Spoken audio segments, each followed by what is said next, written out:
increase in the number of cases in the last 24 hours to 8 p.m. There were 356 cases of community transmission in New South Wales, and at this stage we understand around a third of them had some exposure in the community during that time. Tragically, there were 3 deaths related to the Delta strain overnight or until 8 p.m. last night, and of course we extend our deepest heartfelt condolences to all the loved ones of those 3 patients. One was a man in his 80s, one was a woman in her 80s, another was a man in his 70s. None of the 3 were vaccinated and all 3 died in hospital, and Dr. Chant will explain those circumstances. There was also an additional death, but that was resulting from a returned traveller from overseas, and again, our condolences to his family. That gentleman was in his 80s and we understand taken straight from quarantine, overseas quarantine, to hospital, but he was not related to the current Delta outbreak. Of course, regrettably, Canterbury Bankstown remains the central area where COVID is spreading, where the cases are increasing, and we have seen stabilisation and substantial decline in areas like Fairfield. So communities that are responding to the health orders and responding to what we're asking them to do are seeing a decline in their local government area. Pleasingly, there are no additional cases in Armidale, no additional cases in Tamworth, and the North Coast is investigating one potential additional case, but that's not linked to the gentleman that was in Byron. So Armidale and Tamworth, no extra cases at this stage, and potentially one other on the North Coast, but not related to the gentleman in Byron. Hunter has continued to have additional cases, and Dr. Chant will provide further information on request about those. Can I thank all the HSS students that came forward to get vaccinated yesterday? That was definitely a green shoot, knowing the young people came forward enthusiastically, nearly 3,000, and I understand we have the same number today. And I understand we have around 10 or 11,000 HSS students who've already booked for their vaccines, and can I encourage all those others who haven't to please do so. It's really important for those who are sitting the HSC exam in those local government areas of concern to make sure they have the vaccine, they're fully vaccinated by the time the exams come around. Again, we know that New South Wales is going through these challenging times, but we also know that vaccination is our key tool in reducing the spread and preventing hospitalisation, and it's always so sad when you hear about deaths, especially of elderly people who unfortunately for whatever reason weren't vaccinated, because that is proving to be an ongoing challenge. Those who have had 2 doses of vaccination have so far avoided any ICU, any mortality, but unfortunately those that are unvaccinated of any age continue to be vulnerable. And with case numbers where they are, unfortunately, if you live in those local government areas of concern, there is a high chance now that you could get the virus. Please protect yourself, your family, your loved ones, your community by getting vaccinated, whether it's through your GP, whether it's through the local pharmacist, whether it's through one of our New South Wales health clinics, whether it's through your local place of worship or community centre if there's a vaccination hub near you. Please come forward and get vaccinated. This is the time to protect yourself and your family and your loved ones. And can I again issue a plea to say, if you want to get back to work, if you want to get back to normal life, please get vaccinated. Vaccination is key to what we can do potentially in September and October, and I look forward to seeing those vaccination rates continue to go up. I assume that by today we're at 4.5 million already, and I'd like to see us get to 5 million by the end of next week. And then look forward to having the sprint towards 6 million by the end of August. Dr. Chant will now provide the health update, and then of course we'll take any questions. Thank you. Thank you, Premier. So there's 356 locally acquired cases of COVID in the 24 hours to 8 p.m. last night, and 4 cases, overseas cases. Clearly, we are still seeing people infectious in the community, so a clear message is every time you leave your house, assume you're coming into contact with someone who's potentially got COVID. It is sad that we've announced additional deaths today. There's been notified of an 80-year-old gentleman from southwestern Sydney who acquired his infection as part of the Liverpool hospital outbreak. He tested positive on the 29th of July and he was not vaccinated. As part of that Liverpool hospital outbreak, we have 7 staff and a student nurse and 29 patients impacted. And there have now been 6 deaths associated with this outbreak. Can I just say that New South Wales Health and the staff at Liverpool Hospital extend their sincere sympathy to the families and friends of these patients. And the death of any patient is felt deeply by the healthcare professionals who care for them, and a situation like this is tragic for everyone. The exposures occurred on a geriatric and neurology ward, and these patients are receiving the best possible care, but sadly many are older and have health conditions which leave them very vulnerable to the harmful effects of COVID. Staff at the Liverpool Hospital are providing care and support for these patients in extremely difficult circumstances.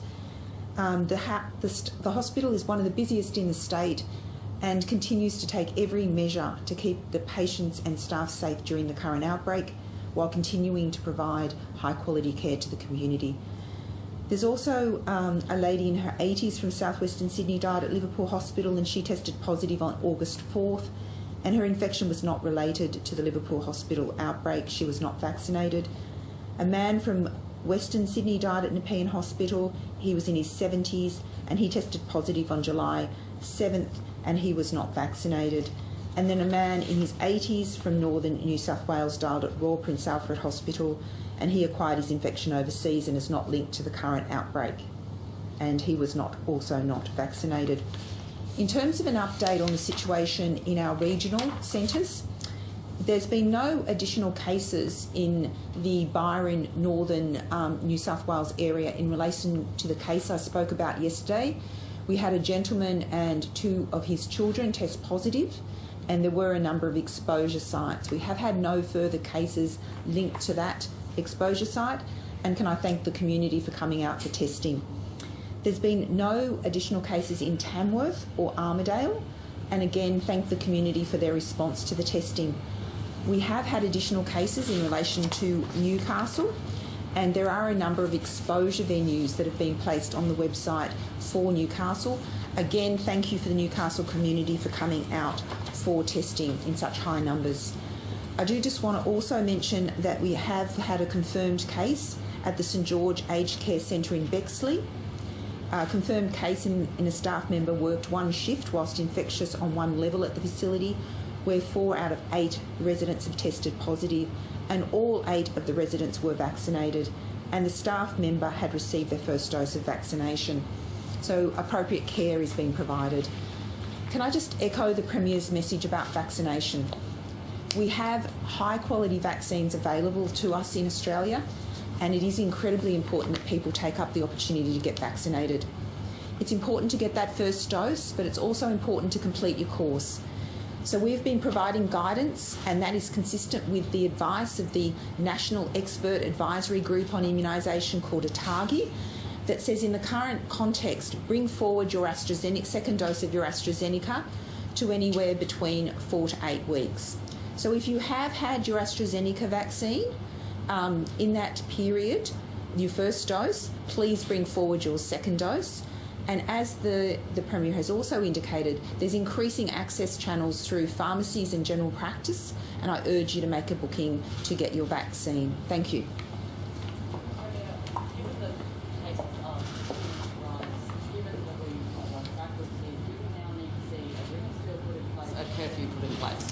Firstly, can I say the New South Wales Government will always consider options which will reduce case numbers.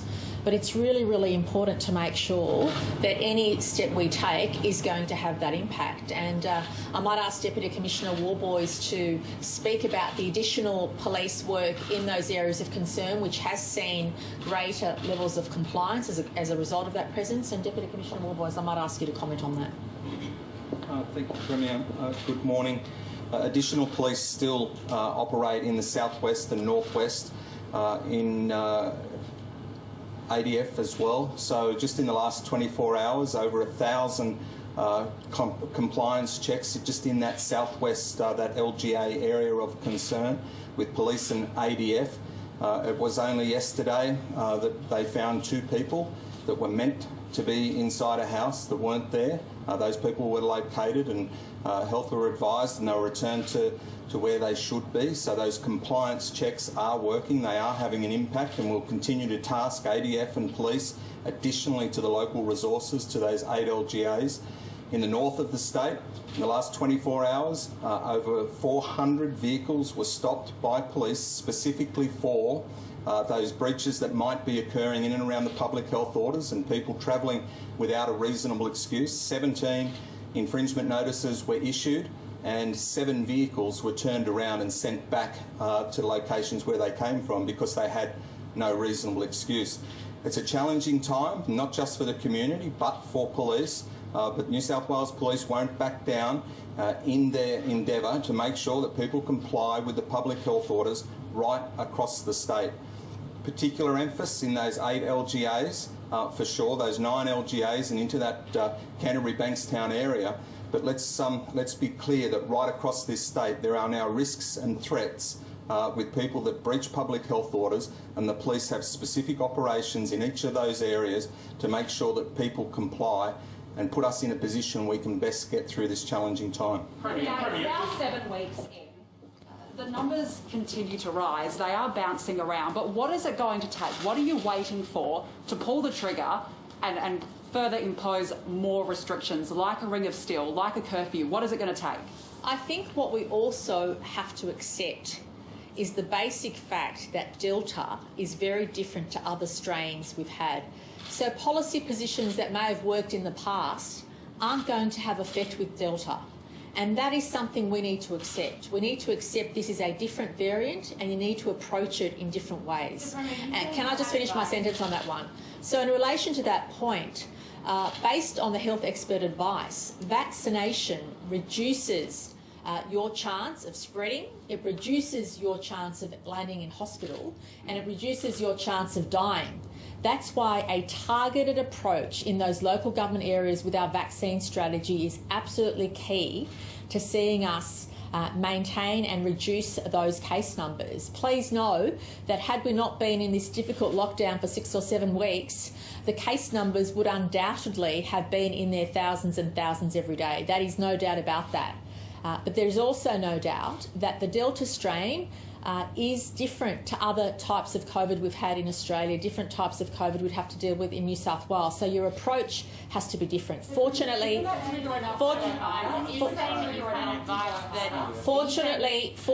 we have the tool of the vaccine we didn't have before. Lucy was next. You've had advice that a ring of steel, a curfew and further restrictions will not work because it's Delta, and therefore this is, you've been told, the health advice is there is no further we can go on restrictions. Oh look, if the health advice suggested to us there was further we needed to do, of course we would do that. But we also have to accept that part of the challenge we have in New South Wales is because of lack of compliance. Part of the challenge is just because Delta is very, very different to anything we've seen before.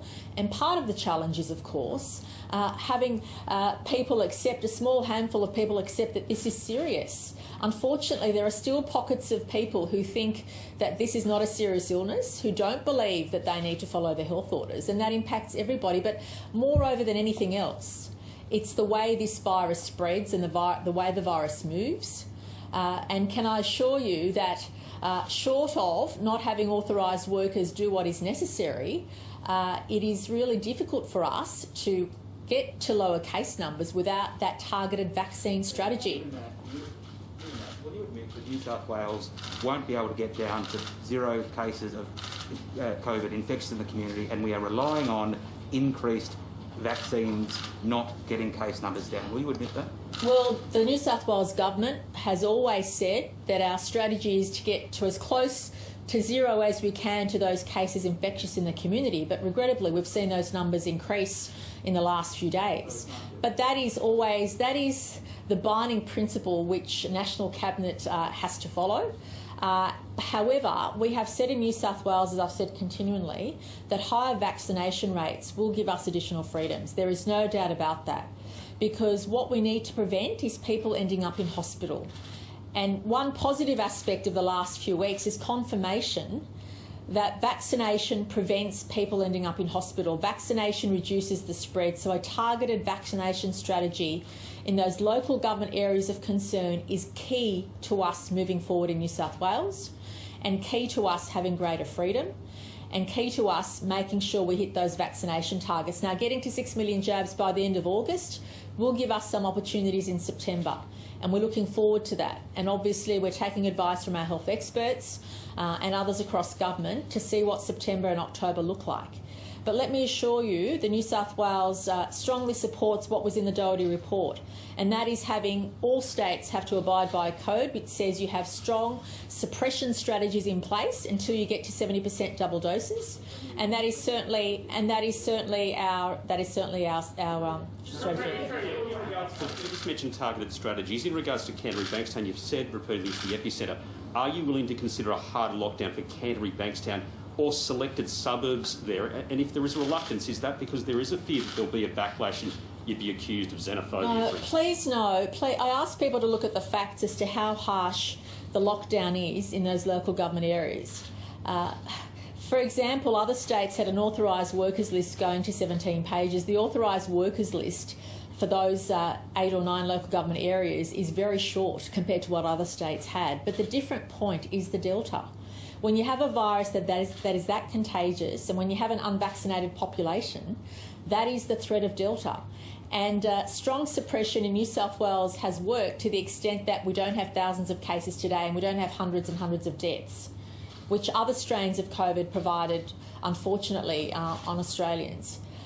We managed to avoid those, but Delta is different and we need to treat it differently. And the New South Wales government doesn't have any intention of putting in strategies that aren't going to work. What we do need is to make sure we have greater compliance, and the police know, and they're providing us advice. They're working with the Australian Defence Forces on a daily basis in ensuring compliance. And day to day we get updates on what those compliance activities are demonstrating. But we also have to accept that when you're allowing critical workers, whether it's in aged care or providing food services, to venture out of those communities with high rates of transmission, you need those high rates of testing, but you also need those high rates of vaccination, and that's why we're keen to provide any incentives we can to people in those communities to get vaccinated. And it brought me great joy yesterday in what has been a very difficult couple of weeks, and will be for the next few weeks, great joy to see HSC students come forward and get the vaccine. And they're the type of strategies in those key local government areas we need to continue to adopt to make sure we reduce the spread and make sure we reduce reduce the rate of people being hospitalised. Who hasn't asked a question, Chris? No, Premier, it's going to be a courageous decision for you when we do get to 70 or 80%.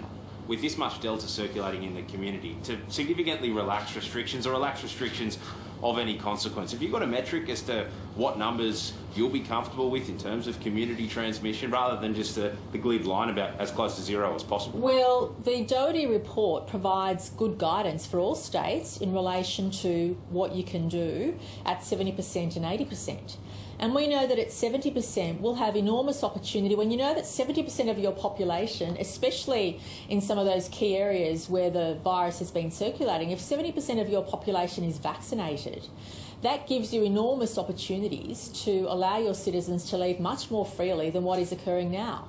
With that much Delta in the community, I suppose the question is, without offset any decision you might make around what the vaccination rates are, because there's still a fair chunk of the population who aren't vaccinated, and that could have serious consequences of people going into ICUs and the like. Well, this is why we've had a sense of urgency in New South Wales about the jab, and why we're keen to see at least 6 million jabs delivered by the end of August, because that does give us opportunity as to what people can do in September and October. But it's really important for us to make sure that we provide the vaccination, a targeted strategy in those areas of concern to reduce the spread, especially amongst key worker groups. It was pleasing to see a couple of thousand people come out on Sunday who worked in the food sector. There'll be another one for construction workers this Sunday, I understand. So it's really pleasing to see people want to work, people want to get out, and they're coming forward and getting vaccinated. Who hasn't asked a question yet? Just in terms of easing restrictions and opening up, what are you going to do and say to parents with children? Because obviously there's going to be children moving around, they can't get vaccinated, younger children. aren't you exposing kids to this virus because they are getting Delta? Can I assure the community the New South Wales government never has and never would take decisions which impact the safety of our citizens, quite the contrary. We're always top of mind thinking about the safety of our community, but having said that, higher risks of vaccination amongst adults gives you opportunities to do things a bit differently in September and October, and that's what we're looking forward to. So we're not about to make any decisions that aren't going to keep communities safe. Quite the contrary, the reason why we have a strategy to vaccinate Year 12 students in those local government areas of concern is to make sure they can safely sit for their exams and make sure they can get their HSC requirement. Can I please say, I know, but I'm just using that as an example. So can I please say in particular to Year 12 students, please know that you will be able to sit for your exams and attain your HSC, and more broadly when it comes to decisions around school and education and young people, that we will follow and take the health advice as we always have. But we also do know in particular demographics and populations where the virus is particularly impacting, and we know that in adults it's impacting people who are mobile, people who aren't vaccinated, of any age, and they are the decisions that we'll have moving forward around what is a safe way to live in September and October. But we would never ever risk the health and well-being of our citizens. We've been very clear about that. But we also have to be very upfront about vaccination being a key tool. And anyone who thinks vaccination isn't a key tool in dealing with Delta, unfortunately, isn't listening to the facts and isn't listening to the health advice. And it's very important for us to make all of our decisions based on the health advice and based on the facts and based on what our populations need moving forward. We've got spread to the regions. You've got a rule that says people can travel to go and look at real estate, people can travel to their second home, and I've heard of people going to and from their beach houses. Isn't it time we had a much tougher rule around travel to stop spread to regions where they're going to be more vulnerable? The hospital system isn't as strong. Yeah, I'll just ask Minister Hazzard to address that issue, but I just say at the outset that people know what is right and what is wrong, and we expect people to do the right thing. But Minister Hazzard's been looking at that issue, and I'll just ask him to comment on that. Thanks, Premier. Thanks, Anne, for that question. Look, I think the issue is that it is difficult in regard to houses in different areas, but examples would be, for example, if you had a doctor who lived in Sydney but also went to somewhere in the regions for 3 days a week, 5 days a week, if you had and had a house there, if you had, for example, a family split up and one of the partners wanted to move and has to look at a house to find accommodation to take, for example, her children or his children. So it is challenging. Having said that, I've said to our legal department to look at what we can do to tighten it up as far as is possible. Clearly, the rule is now that you shouldn't just travel from one house to another just for the sake of moving to the other house. You should choose the property you're living in and stay there. But what does worry me, I have to say, is no matter what legal orders or what legal requirements are in place, you can't legislate against stupidity, arrogance and entitlement.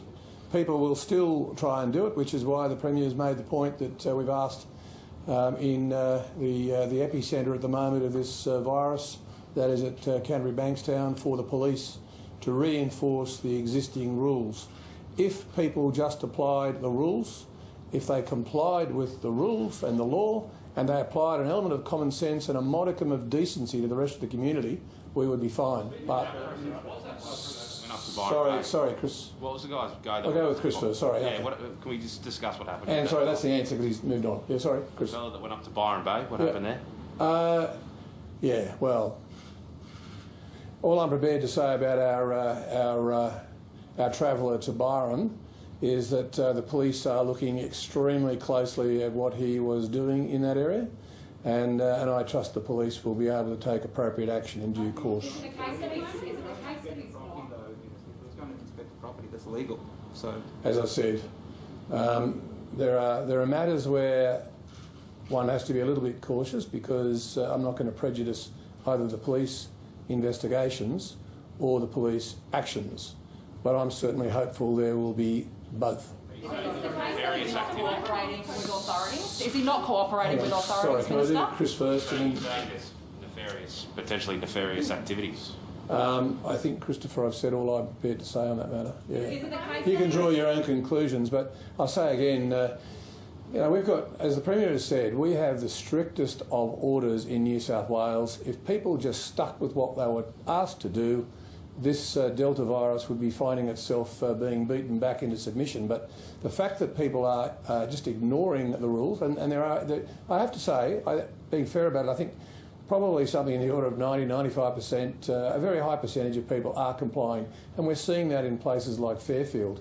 They've made such a difference there and brought the numbers down to such a low level. I want to thank the people of Fairfield. But there are other communities, other people from other backgrounds who don't seem to think that it's necessary to comply with the law and who don't really give great consideration to what they do in terms of its impact on the rest of the community.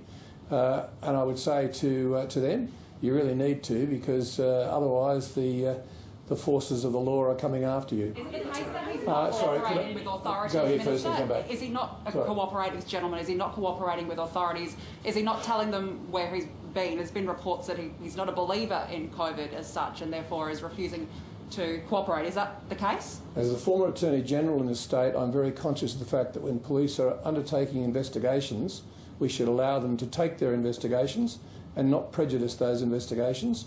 And hopefully any activity that might have been inappropriate or illegal will be dealt with by the police and the courts.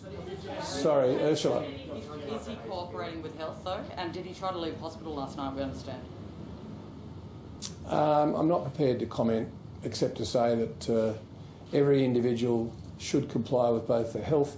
You know, when health asks you questions, it's doing it to try and save you and your family and your friends and your community. So the answer is you should actually be very open with them. And as to police, well, if the police have come after you, it's for a reason generally. And at that point, all I'll say is that we should leave the police to their investigations. Sarah, I'll just do Sarah because Sarah's the last one. Yeah, Sarah. Is it frustrating that you don't know where the COVID exposure sites are? So you've got North Coast communities in the dark, not knowing whether they're close contacts. And also, why was the North Coast put into lockdown with only 1 hour notice? Sorry, we're North Coast. Yeah, I'll come back to that. Can I just say, look, I think we've been on this journey now, all of us here in New South Wales, for 20 months. And Delta is an extremely dangerous variant of the virus. It's wreaking havoc across the world. Here in New South Wales, if people would just, a small element, a small group who have caused these problems, if they would just behave themselves and have an element of decency towards the rest of the community, we would sort this problem out. The laws are there, just comply with them and we will get through this. Sorry, and... Oh, sorry, and... Yeah. We didn't know where the exposure sites were and we didn't want to take the risk. Yeah, no, thanks, Sarah, for that. Look, the challenge is always to try and know when to respond to risks in any part of New South Wales. Sometimes Dr. Chant will raise a flag and say that we really need to look very closely at this area, and we will talk with her, I will talk with her, the whole team will talk with her, we'll talk to the other elements of health, such as when we make a decision like that, we also know we have implications, operational implications. So, for example, if we declare an area as an area that's going to go into lockdown or an area of concern, we can expect that there'll be a lot of people who will do the right thing and come out and want to be tested. So we need to make sure that we've covered off on all of those aspects. But at the end of the day, when we've weighed all those things up and we think there's a real risk, and sometimes the risk comes from the unknown, and sometimes you weigh up the particular person or persons that you're looking at in terms of the circumstances. And if, for example, I'm not indicating this is the case, but if, for example, we were dealing with someone who was not cooperating and not giving us the information we needed, then you could imagine that the government would move more quickly in that situation to make sure we lock down as fast as possible to keep safe. Can I also say that in any of those situations, in regard to the Northern Rivers, we also talked to the local community representatives. So I spoke to each of 3 MPs up there as well as others, and they are across the political spectrum, completely across, and they were very, very keen to see their community safeguarded by moving to a fast lockdown. So I think that explains it sufficiently, doesn't it, Sarah? Can I just finish with, and then we'll do, and then Dr. Chant, that's right. All aged care workers, National Cabinet agreed that all aged care workers would need to have one vaccine dose, at least one vaccine dose, by September. Yeah, that's right. The federal government... September, I think it was, yeah. The federal government says that no state or territory, including New South Wales, has put in place a public health order to enforce that vaccination requirement for aged care staff. What's the hold-up? Why haven't we done that yet? Well, first of all, I don't know that that's been a requirement by the federal government. Not sure what they say. The federal government, look, seriously, the federal government is responsible for aged care, and if they want to ask me to put in place an order for that, I will. And I may also look at it, but can I tell you the issue is, at the same time, there's a lot of discussion going on in the community about mandatory vaccinations. And I think that needs to be sorted through. Certainly in terms of the federal government, they need to make sure that the area they regulate is actually getting what is needed, and they need to make sure that the vaccines are getting to them as well. We've had to step up. The New South Wales government has stepped up to assist the federal government in getting vaccinations for aged care workers. You might recollect that originally the federal government said they would address all of that, and they vaccinated a number of residents in aged care. They didn't vaccinate the staff, and I guess that was a supply issue, but I'm not sure why they didn't when they had people on deck at the aged care facilities. And I understand they've now agreed across the board that they will do whatever they can to try and get staff in the aged care facilities vaccinated with the first dose by the middle of September, and we are certainly supporting that. If any of the aged care workers, we've made it very clear, any of the aged care workers want to come to our hubs, New South Wales hubs, we will vaccinate them. They will be vaccinated. So we're doing everything we can to assist them. And if at some stage it moves to the point where we have to put an order in place, and that's something the federal government wants us to do, we'll do it. But that's well off. I mean, mid-September is 5 weeks. I mean, they can tell us now. If they gave us that direction, I'd happily do it. But it's their facility, their regulation, they're responsible. Sorry, I'll go to... Oh, sorry. Can I go to Ashley and then I'll step back and let you take... Oh, sorry, Alex. Yeah. Sorry, Alex, I just missed health workers make it necessary for them to have two. I am of the view, as the Health Minister, that I would like to see all health workers in New South Wales vaccinated. But health ministers don't always get their way immediately. I have initiated discussions with the unions. I've spoken to 2 union leaders this morning and indicated that I believe that if you want to work inside a health facility, if you want to care for patients, you should be vaccinated, because this particular virus is extremely dangerous. And there are precedents for compulsory or mandatorily required vaccines in other areas. So I've asked New South Wales Health to work with the unions. As I said, I've picked up the phone and spoken to them as well. And I'm hopeful that we might be able to get to a point where there's a consensus view. But yeah, strong view. My strong view is that health workers they go into the business of looking after people because they care about them. And I think the majority of people in health will get vaccinated. Obviously, there have been some constraints around the vaccine supply, but most of them are on board. But even a small number is concerning, and we've seen some situations where obviously negative consequences have occurred. And we're here to look after people and patients, and that's what hopefully all health workers want to do. Ashley, are you finished with it? That's it? Can I? Dr. Chan. The Premier said before that further restrictions won't work. The advice has come from you. Why won't they work? Ring of steel that... So look, I didn't take that from what the Premier had said, but the Premier... Oh, sorry. I didn't take that from what the Premier had said. No, I didn't. I'm sorry, this is a very important point. I was asked about specific actions and why they weren't taken, and I said very clearly that if we need to do more, of course we would, based on the health advice, but we're not in the business of putting in provisions or asking people to do things if they're not going to have an effect in reducing the case numbers. Now, that is a very important point to make. We are all about reducing the case numbers, increasing vaccination rates, and we'll take any action we need to. But they have to be... Right, not...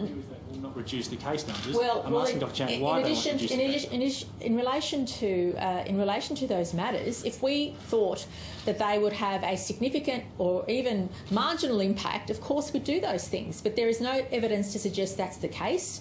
I have every faith that the police and the Australian Defence Forces, who are working together on the ground, are taking all those necessary actions. Sometimes, as Deputy Commissioner Warboys has foreshadowed, they will set up checkpoints and various other things. As Deputy Commissioner Warboys already said, police stopped, turned around 7 vehicles yesterday. 7 times yesterday, the New South Wales Police prevented someone potentially spreading the virus to our regions. Thank you to the police force. Thank you to the Australian Defence Force for doing that activity. As Deputy Commissioner Warboys said, they prevented or tracked down people who should have been staying at home that weren't at home.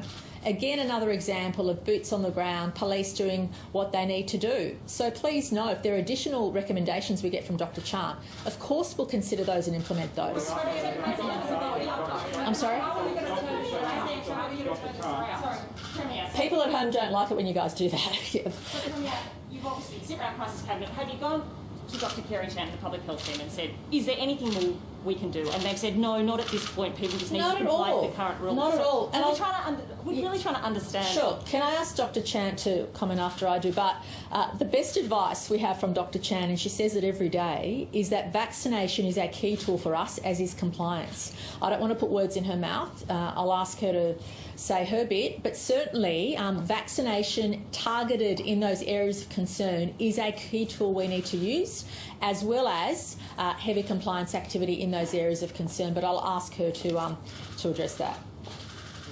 So in general terms, we need to further decrease mobility, and the community needs to adhere to the orders. So we're still seeing a lot of unnecessary movement of people. We're also seeing compliance gaps. I mean, an example, when I was talking to one of my public health units, that they reported a case had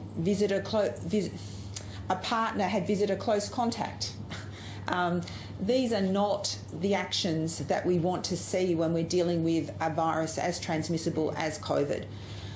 So for me, decreasing mobility, decreasing the opportunity for interactions, meeting those density restrictions, adhering to your local government areas if you're in those affected communities, and also for people outside, not going into those affected communities.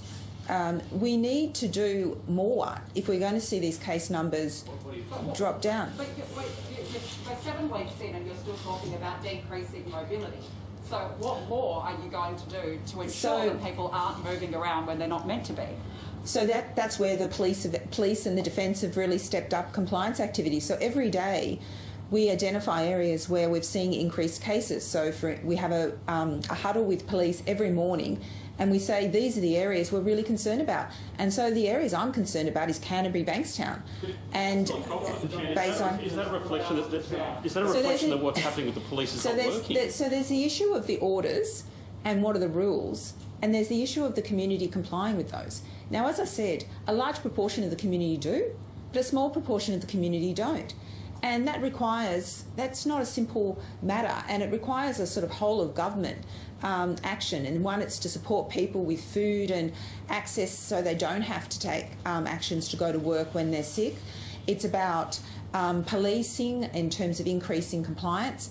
It's also about working with community leaders to better explain. As the Premier said, there are some communities where we need to increase the understanding about the seriousness of COVID, how it's transmitted, and the implications. We also need to discuss vaccination. If there was a single silver bullet, that would be the case. But from my public health perspective, I'm not happy that these case numbers are increasing, and we certainly need to do all we can. But compliance will be one of those components of it. Why is it your view that they will not bring case numbers down? So clearly, my public health advice is we need to put in further look at how we can stop people going into the regions. I'm not in the position to understand the operational impacts of how you would do it, and so that's been passed on to police, and police have put in an increased regime of compliance, and so. What about a curfew? Would a curfew help decrease mobility, at least by giving police greater powers to enforce compliance? And would a curfew, by decreased mobility, have a significant or even a marginal impact on the spread of cases? Look, I think the evidence about curfews is not strong, but I think what I'm concerned about is the crowding in shopping centres and places where we have seen transmission events in small shops. And so I've asked police particularly to focus on adherence to those density restrictions. I think I've repeatedly messaged about the fact that I really want people to be staying outside of shops and waiting outside and going in almost one at a time into shops. And if people aren't following these rules now, it's not going to get better. Fatigue is very well set in some of these areas. So isn't it fair to assume that we need to do something different? Is it increased fines for not complying?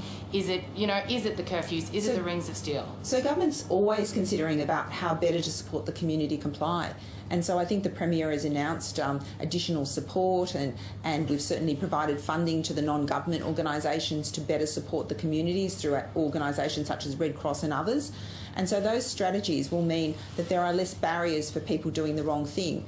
And I think the government is actively looking at a range of strategies. Except it's not showing in the numbers though, is it? There will be, once you've got that force of infection, it's really hard to turn it around. And that's why I think we all need to redouble our efforts. And I appreciate that those communities have been heavily impacted, but there is also the disease burden in those communities. And so I think we need to further work with those communities to really ensure that compliance, and as I said, it's a whole of government approach in terms of supporting those communities adhere to the public health advice.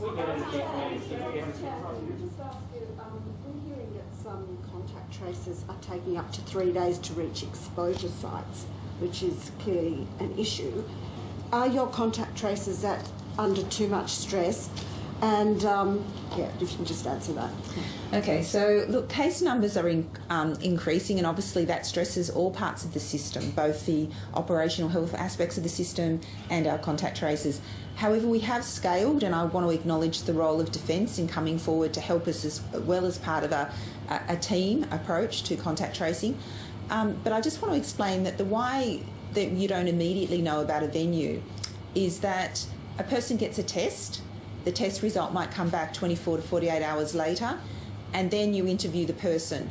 And so obviously you take the 2 days before that you find out when they've got symptoms, and unfortunately some people actually have symptoms for a while. I mean, unfortunately, the reason we, for instance, announced the lockdown in relation to the Northern Rivers was because we knew that that gentleman was infectious in the community for upwards of 8 days, as was potentially the children as well.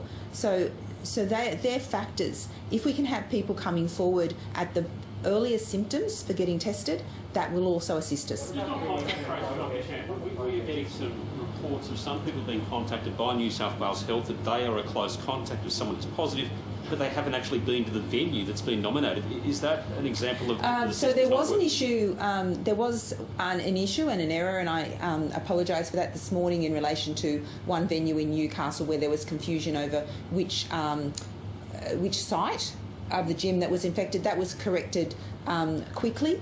I do apologise if there is any errors. It is when you're dealing with a massive number, there is occasionally a miscommunication. But please know that we're working as hard as we can to get that accurate information out and doing all we can to support contact tracing. Just on Newcastle, when will a decision be made on whether that lockdown is going to be?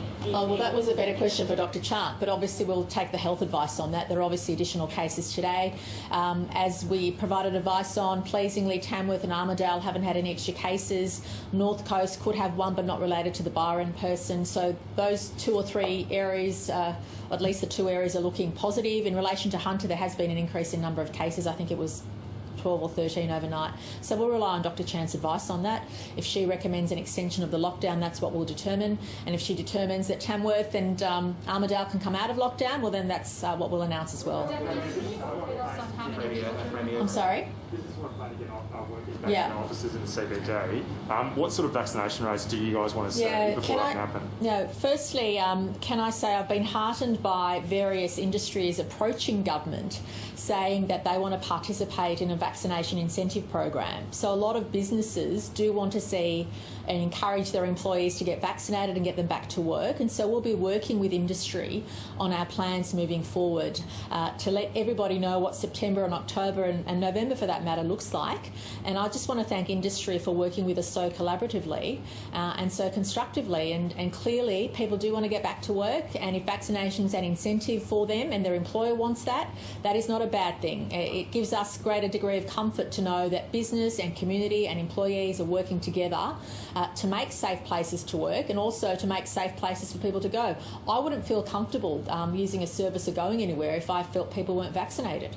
But I would feel comfortable going somewhere if I knew that there were good rates of vaccination, a safe place to conduct activity. And I think business and industry appreciate that, and they're really, really keen and enthusiastic to get higher rates of vaccination amongst their employees so that we can provide them opportunities to recommence activity.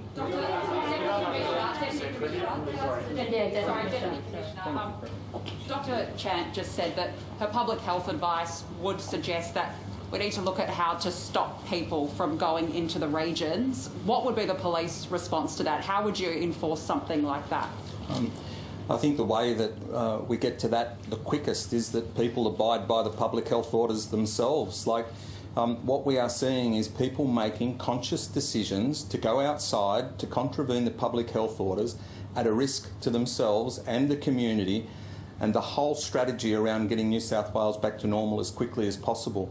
I've outlined what happened in North Region just in the last 24 hours, a significant police presence, Traffic and Highway Patrol, local police, our Transport Command in pulling over vehicles and making sure that they had a good and proper reason to travel. Some of those were turned around, some of those were issued with penalty infringement notices. That effort will not only happen in Northern, but it'll happen in Western Region, it'll happen in Southern Region, and we'll continue to treat Greater Sydney in terms of its merits, where the transmission is, where people need additional efforts around compliance. That will happen, and New South Wales Police has shown that they are up to that task.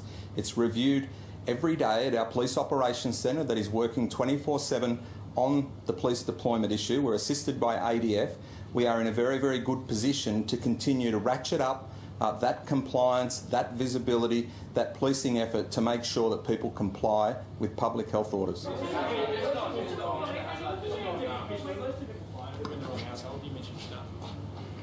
I'm sorry? Were those two people fined? He mentioned who were in the wrong household. Yeah, one was reported back to health in terms of their, I guess, their ability or their mental health to stay and comply with that order. The other is under investigation. I suspect the penalty notice will be issued in further action. On the aged care stuff, this is obviously very important given that it is being introduced to nursing homes. On the 9th of July, there was a National Cabinet statement, the Premier was obviously present at that public health orders or similar state and territory instruments, just like influenza, would be used to mandate vaccines for aged care workers. That was a month ago, so you can't really say you didn't know about it when the Premier was there. I'm not saying I didn't know about it, I'm saying that the federal government hasn't given us any direction at this stage of what they want in their aged care facilities in terms of the precision of it. Do they want it? Well, there's a whole lot of legal factors anyway. With the federal government, that there would be a public health order that would mandate that?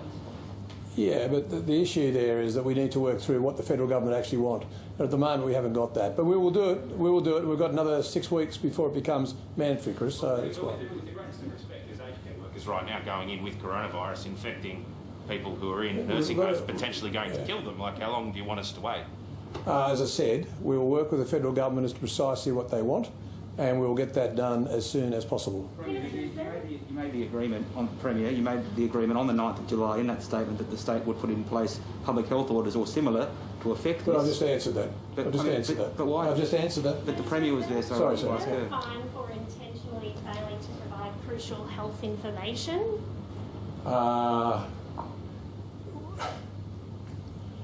there are fines available for not being cooperative with the health inquirers. The challenge, though, of course, is that generally the health staff who are asking the questions are trying to do it in a way that draws out all the information in a compliant way. So health workers don't tend to threaten patients who have an issue. It's not what would normally bring out the information. So the police can then deal with other issues if they are breaching the orders. I mean, we've had examples, as the Deputy Commissioner was just saying, that we've had examples of, I'm just thinking of a couple of them, where people went from southwest Sydney to Newcastle and then from there went and spread the infection, well, the infection spread anyway after they arrived there in Newcastle at the university, and then distributed itself up to Armidale and to Tamworth. My frustration here is that you'd have to be living under a rock not to know that we have a serious issue with COVID in southwest Sydney, and then to deliberately go to Newcastle or outside Sydney with no apparent reasonable excuse is just completely unacceptable.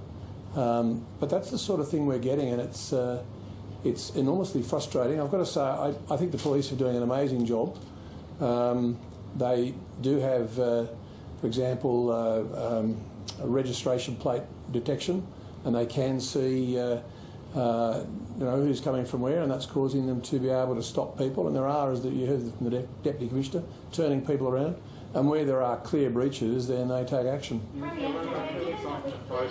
Given that we clearly have a problem with compliance, why isn't the Police Minister and the Attorney General in the Crisis Cabinet, and should they be? Oh, look, those ministers are, can I just say that Cabinet colleagues are consulted on an ongoing basis in relation to the areas of responsibility they have, and Cabinet meets, broader Cabinet, full Cabinet meets every fortnight as well, and of course there's ongoing consultation in those areas. So please know that as health experts, as Dr Chant says, as Minister Hazzard says, this is a whole of government approach, and the New South Wales people can be assured that we do take that literally. We make sure that all relevant steps are taken to make the best decisions possible.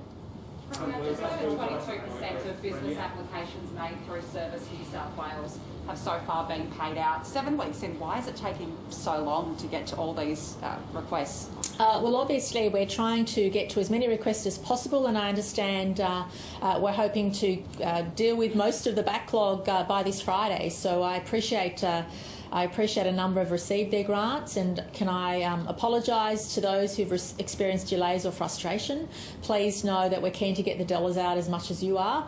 We thank you for your patience, and please know that there's been additional resources, additional systems upgrade to cope with the demand. And please know, most importantly, that during a time when your industry isn't able to operate fully, or a time when you're not able to have a full income that you normally do, that the support will continue.